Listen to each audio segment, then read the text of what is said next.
एक होर लानत नून लीग और ਉਹਦੇ ਹਵਾਰੀਆਂ ਦੇ ਹਿੱਸੇ ਆ ਗਈ। ਸਰਕਾਰੀ ਸਕੂਲਾਂ ਦੇ ਵਿੱਚ ਬਾਕਾਇਦਾ ਡਾਂਸ ਸਿਖਾਉਣ ਦਾ ਜਿਹੜਾ ਨੋਟੀਫਿਕੇਸ਼ਨ ਉਹ ਜਾਰੀ ਕਰ ਦਿੱਤਾ ਵਫਾਕੀ हुकूमत ने।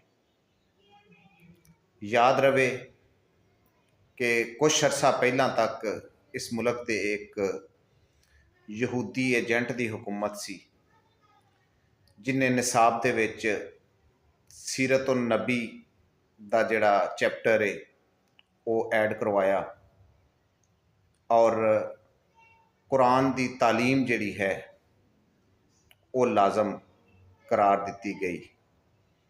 अल्लाह ताला सानू इहो जिहा यहूदी एजेंट दोबारा हुक्मरान की शक्ल अता करे।